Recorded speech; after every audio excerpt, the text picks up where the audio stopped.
सुबह का टाइम था। रामू आराम से मोबाइल में वीडियो देख रहा था और पिंकी किचन में नाश्ता बनाने में लगी हुई थी। तभी अचानक गैस फुस करके बंद हो जाती है और पिंकी का मूड सीधा 100 डिग्री पर पहुंच जाता है। रामू, जल्दी इधर आओ। किचन से पिंकी की आवाज आते हुए सुनकर रामू दौड़कर उसके पास जाता है और उसे पूछता है, क्या हुआ? गैस सिलेंडर फट गया क्या? फटा नहीं है, खत्म हो गया है। एक बूंद गैस नहीं बची। अरे इतना क्यों गुस्सा हो रही हो? आज बाहर से खाना मंगा लेते हैं। पैसे पेड़ पर उगते हैं क्या? और रोज रोज बाहर का खाना खाकर तुम तो गोलू से भी गोल हो जाओगे। तभी वहां गोलू आता है और हंसते हुए बुलाता है, पापा गोल है। रामू जल्दी जल्दी चप्पल पहनकर गैस एजेंसी पहुंचता है, लेकिन वहां की लंबी लाइन देखकर उसका आत्मविश्वास धीरे धीरे गायब होने लगता है। भाई साहब, एक सिलेंडर मिल जाएगा क्या? बहुत जरूरी है। मिलेगा, लेकिन 15 दिन बाद। 15 दिन बाद? तब तक मैं क्या करूं? हवा खाऊं? भाई मैं तो 2 दिन से यहीं लाइन में हूं।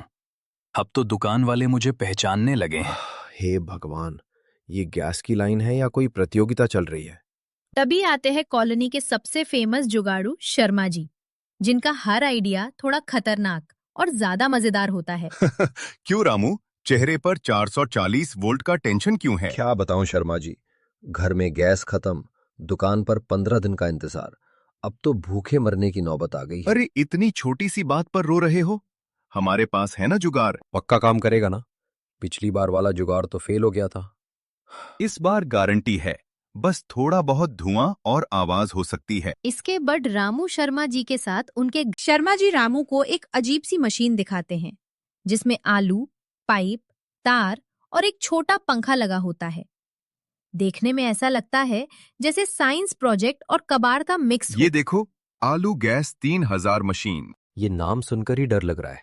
इसमें आलू डालो, बटन दबाओ और गैस तैयार। अगर ये सच में काम कर गई ना, तो मैं आपको वैज्ञानिक बना दूंगा। और अगर नहीं चली तो भाग जाना। रामू मशीन घर ले आता है और बड़े गर्व से उसे किचन में सेट करता है।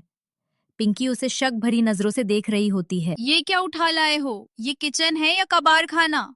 अरे ये कोई साधारण मशीन नहीं है, ये हमारी जिंदगी बदल देगी। पापा, ये अगर उड़ गया तो हम भी उड़ेंगे क्या?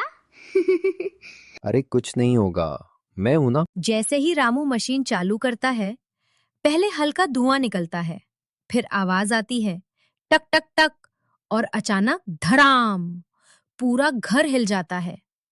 सब जल्दी से हॉल में चले जाते हैं। रामू, ये क्या किया तुमने?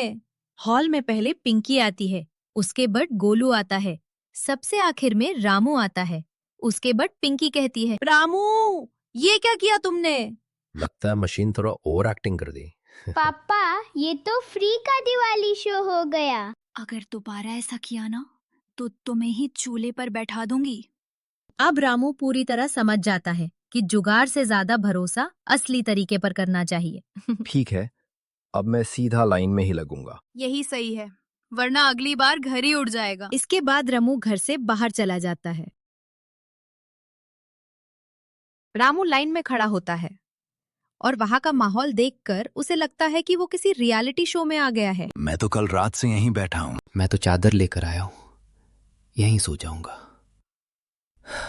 ये लाइन है या पिकनिक स्पॉट? अचानक दुकान वाला माइक पर घोषणा करता है, ध्यान दीजिए, अब गैस सिर्फ ऑनलाइन बुकिंग से मिलेगी। भाई ये ऑनलाइन क्या होता है? कोई हिंदी में सब। थका हारा रामू घर लौटता है, लेकिन इस बार उसके दिमाग में एक नया आइडिया होता है। क्या हुआ? सिलेंडर मिला? नहीं, लेकिन एक नया प्लान मिला। क्या प्लान? अब से हम हेल्दी लाइफ जिएंगे, बिना गैस के। मतलब? सिर्फ सलाद, फल और ठंडा खाना। वाह पापा, गैस नहीं मिली लेकिन डाइटिंग शुरू हो गई।